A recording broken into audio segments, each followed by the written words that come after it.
साथियों, इस वीडियो में मैं आपसे बात करने जा रहा हूं मेडिकल ऑफिसर के 600 पदों की भर्ती का नोटिफिकेशन जारी हो चुका है।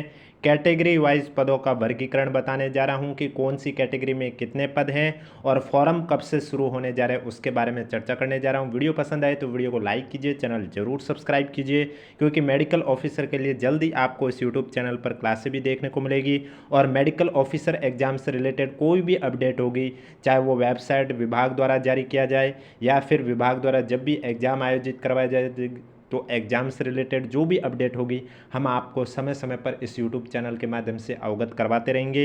इसलिए जिन भी साथियों को मेडिकल ऑफिसर एग्ज़ाम से रिलेटेड जो भी अपडेट चाहिए उन साथियों से मैं यही कहना चाहूँगा, अगर अभी तक आपने चैनल सब्सक्राइब नहीं किया तो चैनल ज़रूर सब्सक्राइब कर लीजिए, नोटिफिकेशन भी ऑन कर लीजिए ताकि जब भी मैं नई अपडेट लेके आऊँ सबसे पहले आपके पास पहुँचे। और इसके अलावा ये नोटिफिकेशन की PDF आपको हमारे टेलीग्राम चैनल पर देखने को मिलेगी, जिसका लिंक नीचे डिस्क्रिप्शन में भी दे रखा है और कमेंट बॉक्स में भी पिन कर रखा है।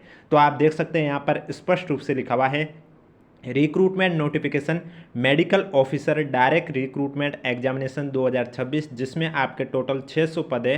तो मैं आपको कैटेगरी वाइज बताऊंगा कौन सी कैटेगरी में कितने पद हैं और जो हॉरिजेंटल रिजर्वेशन वाला है वो क्या मामला है, यानी कि उनके पद है वो बाकी कैटेगरी में किस तरह से ऐड किए जाते हैं वो भी मैं आपको बताऊंगा। इसलिए वीडियो को बिना स्किप किए कंप्लीट देखें और वीडियो पसंद आ रहा है तो एक बार वीडियो को लाइक जरूर करें, चैनल भी जरूर सब्सक्राइब करें। तो आप देख सकते हैं यहाँ पर स्पष्ट रूप से लिखा हुआ है गवर्नमेंट लेटर 11/8/2026 के अकॉर्डिंग यहाँ पर medical health family welfare service government of Rajasthan online application are invited form eligible candidate, जो भी कैंडिडेट एलिजिबल है उनके लिए ऑनलाइन एप्लीकेशन फॉर्म शुरू किए जा रहे हैं, जिसमें आपके total 600 post of medical officer है। मेडिकल ऑफिसर के टोटल कितने पद है? 600 पद हैं। और ये जो भी है आपके राजस्थान मेडिकल सर्विस रूल जो 1963 है उसके अंडर ही है। तो इसमें सबसे पहले चिकित्सा अधिकारी के जो टोटल 600 पद है उसमें मैं आपको कैटेगरी वाइज बात करने जा रहा हूँ कि कौन सी कैटेगरी में कितने पद है। तो आप देख सकते हैं यहाँ पर दे रखा है आपकी कैटेगरी, जैसे कि अनारक्षित वर्ग UR कैटेगरी, आर्थिक कमजोर वर्ग EWS कैटेगरी, पिछड़ा वर्ग यानी कि OBC कैटेगरी, अनुसूचित जाति SC कैटेगरी, अनुसूचित जनजाति ST कैटेगरी और MBC कैटेगरी। तो पदों की संख्या की बात करें तो इसमें 600 में से UR कैटेगरी में टोटल 216 पद हैं, EWS कैटेगरी में टोटल 60 पद है, OBC कैटेगरी में टोटल 126 पद है, SC कैटेगरी में टोटल 96 पद है, ST कैटेगरी में टोटल 72 पद है और MBC कैटेगरी में टोटल 30 पद है। लेकिन इनमें से भी आपके महिला कैटेगरी के अलग पद होंगे, हॉरिजेंटल वालों के अलग होंगे, तो वो इंक्लूड इन्हीं में से होंगे। जैसे कि OBC में 126 पद है तो हॉरिजेंटल वाले भी इसी में ही है और महिला कैटेगरी के भी जितने भी पद है वो भी इसी में ही शामिल है 126 में। वो किस तरह से शामिल किए जाते हैं वो भी मैं आपको बताऊंगा, इसलिए वीडियो को बिना स्किप किए कंप्लीट देखें। तो सबसे पहले अगर UR कैटेगरी की बात करें तो टोटल 216 पद हैं, जिसमें से सामान्य के 152 पद हुए और महिला कैटेगरी में 3 सब कैटेगरी है, एक महिला में जनरल महिला, एक विधवा कैटेगरी और एक परित्यक्ता कैटेगरी। तो इसमें आप देख सकते हैं जनरल महिला के 43 पद हैं, विधवा कैटेगरी में 17 पद हैं और परित्यक्ता कैटेगरी में 4 पद है। यानी कि यहाँ पर आप देख सकते हैं UR कैटेगरी में 216 में से 152 तो जनरल के, इसमें कोई भी कैंडिडेट शामिल हो सकता है। लेकिन उसके बाद यहाँ पर सामान्य के जो 43 है तो इसमें सिर्फ महिला कैंडिडेट ही शामिल हो सकती है और विधवा के 17 के पद है तो इसमें सिर्फ विधवा कैटेगरी की महिला ही शामिल हो सकती है और परित्यक्ता में 4 पद है तो इसमें परित्यक्ता कैटेगरी की महिला ही शामिल हो सकती है। अगला आता है आर्थिक कमजोर वर्ग, आर्थिक रूप से कमजोर वर्ग EWS कैटेगरी में टोटल 60 पद है, जिसमें से जनरल के 42 पद है, जिसमें मेल और फीमेल दोनों शामिल है। लेकिन यहाँ पर जो आप महिला में देखोगे जनरल के 12 है तो इसमें सिर्फ EWS कैटेगरी की फीमेल कैंडिडेट ही शामिल हो सकती है 12, फिर चाहे वो विधवा कैटेगरी की कैंडिडेट हो, परित्यक्ता की कैटेगरी की कैंडिडेट हो या सामान्य कैटेगरी की हो, सिर्फ फीमेल कैंडिडेट। लेकिन यहाँ पर विधवा के जो 5 पद है तो इसमें सिर्फ विधवा कैटेगरी की ही कैंडिडेट शामिल होगी, सामान्य की नहीं होगी, परित्यक्ता की भी नहीं होगी। परित्यक्ता के लिए 1 पद है तो इसमें सिर्फ परित्यक्ता कैटेगरी की कैंडिडेट शामिल होगी। जैसे अगला OBC कैटेगरी, OBC कैटेगरी में टोटल 126 पद है, जिसमें से जनरल के 89 पद है, यानी कि इसमें आपके मेल और फीमेल दोनों कैटेगरी के कैंडिडेट शामिल है, सिर्फ और सिर्फ OBC वाले। इसके बाद यहाँ पर महिला में आप देखेंगे तो जनरल के 25 है, तो यानी कि OBC की फीमेल कैटेगरी की जो भी महिला है, चाहे वो विधवा कैटेगरी के हो या परित्यक्ता के कैटेगरी को, उनके लिए टोटल 25 पद है। जिसमें से विधवा कैटेगरी की बात करें तो उनके 10 पद हैं और परित्यक्ता की बात करें तो इनके 2 पद है। तो यानी कि विधवा कैटेगरी में 10 पद सिर्फ OBC कैटेगरी की विधवा कैंडिडेट ही इसमें शामिल होगी और परित्यक्ता के 2 पद यानी कि OBC कैटेगरी की सिर्फ परित्यक्ता कैटेगरी वाली महिला ही शामिल होगी। इसके बाद आप देख सकते हैं SC कैटेगरी यानी कि अनुसूचित जाति कैटेगरी में टोटल 96 पद है, जिसमें से सामान्य के 68 पद है, जिसमें आपके मेल और फीमेल दोनों को शामिल किया जा रहा है। लेकिन अब इसी में से 68 में से भी आप देख सकते टोटल 96 है, 68 तो सामान्य के हो गए, तो पीछे बचे आप देख सकते हैं 96 में से 19 पद है ये आपके महिला के जनरल कैटेगरी यानी कि एससी कैटेगरी की जो फीमेल कैंडिडेट है वो शामिल होगी। फिर 8 विधवा यानी कि एससी कैटेगरी की विधवा कैटेगरी की महिलाएं वो शामिल होंगी। और परित्यक्ता में 1 पद, ये सिर्फ परित्यक्ता कैटेगरी एससी कैटेगरी की जो महिलाएं हैं उनके लिए है। फिर आता है एसटी कैटेगरी जिसमें टोटल 72 पद हैं। अब इस 72 में से 51 में तो वो कैंडिडेट शामिल हो जाएंगे चाहे मेल हो या फीमेल हो, लेकिन वो एसटी कैटेगरी का होना चाहिए। फिर आप देख सकते हैं महिला में सामान्य जनरल के 15 पद है, यानी कि इसमें ये 15 सीटें सिर्फ महिलाओं के लिए। फिर चाहे इसमें विधवा कैटेगरी की भी महिलाएं शामिल हो सकती है, परित्यक्ता वाले भी शामिल हो सकते हैं और जनरल महिला भी शामिल हो सकते हैं। लेकिन यहाँ पर जो विधवा कैटेगरी में 5 दे रखे तो इसमें सिर्फ और सिर्फ विधवा कैटेगरी की ही कैंडिडेट शामिल होगी। और इसके बाद परित्यक्ता कैटेगरी में 1 पद दे रखा है, यानी कि इसमें सिर्फ और सिर्फ परित्यक्ता कैटेगरी की ही कैंडिडेट शामिल होगी। इसके बाद आता है आपका एमबीसी कैटेगरी। एमबीसी कैटेगरी में टोटल 30 पद है, जिसमें से 21 पद तो जनरल के हैं, यानी कि इसमें आपके मेल और फीमेल दोनों को शामिल किया गया।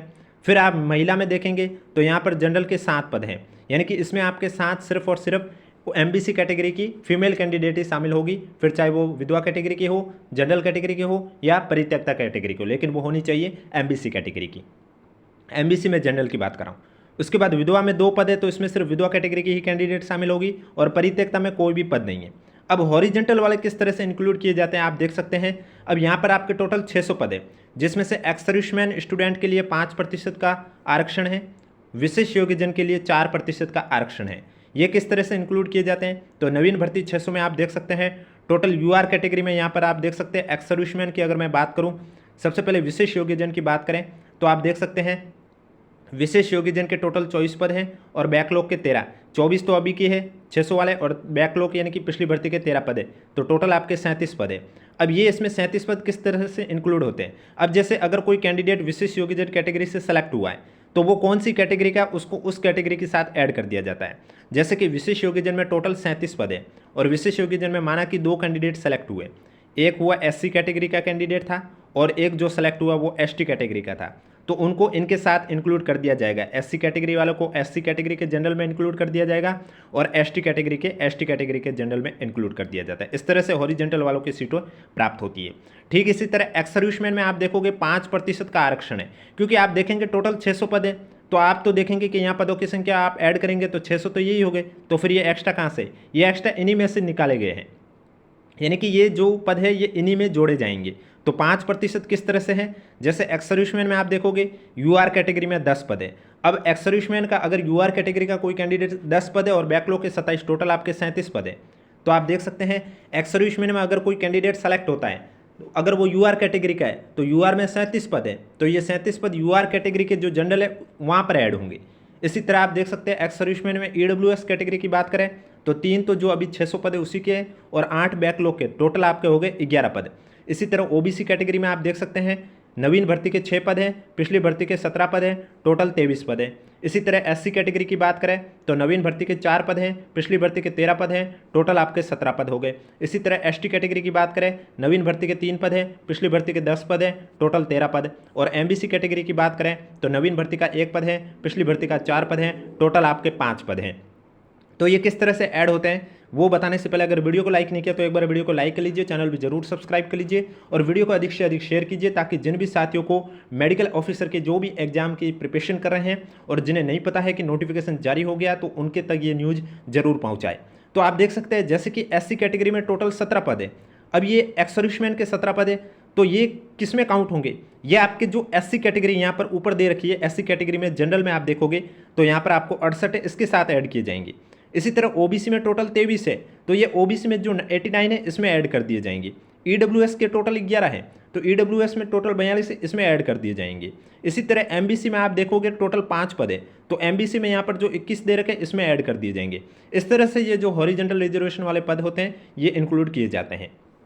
अब आप आगे देख सकते हैं डिटेल अर्थना information booklet for medical officer direct recruitment examination 2026, यानी कि ये शॉर्ट नोटिफिकेशन आया है जिसमें आपको ये बताया जा रहा है कि आपके कितने पद हैं कैटेगरी वाइज और फॉर्म कब से कब तक शुरू जा रहे हैं। अब एग्जाम पैटर्न क्या है, किस तरह से आपको फॉर्म फिल करना है, पे लेवल क्या है, फिक्स पे के बारे में, एग्जाम का शेड्यूल क्या है, एग्जाम पैटर्न क्या रहने वाला है, पोस्ट की डिटेल क्या है, ये सब जानकारी आपको ऑफिशियली नोटिफिकेशन अभी आना और बाकी है डिटेल में, उसमें आपको देखने को मिलेगा। और ये नोटिफिकेशन RUHS वेबसाइट पे ही देखने को मिलेगा। तो आप देख सकते हैं यहाँ पर लिखा हुआ है डिटेल अर्थना and information booklet for medical officer direct recruitment examination 2026, medical officer 600 post including, जिसमें आपके क्वालिफिकेशन लेवल, एक्सपीरियंस है तो वो उसके बारे में, रिजर्वेशन के बारे में, पोस्ट की डिटेल के बारे में, पे लेवल के बारे में, फिक्स्ड पे के बारे में, एग्जामिनेशन के शेड्यूल के बारे में, अदर टर्म जो भी हैं, condition for appointment shall be available on RUHS website पर। ऑनलाइन एप्लीकेशन फॉर्म और information booklet will be available from 14 सितंबर 2026, यानी कि ये जो डिटेल का नोटिफिकेशन आपको अवेलेबल करवा दिया जाएगा 14 सितंबर को, क्योंकि फॉर्म आपके कब शुरू हो रहे हैं, 14 सितंबर को शुरू होंगे, अभी फॉर्म शुरू नहीं हुए, 1 महीने बाद होंगे। 14 सितंबर से लेकर 13 अक्टूबर तक आपके फॉर्म फिल करवाए जाएंगे।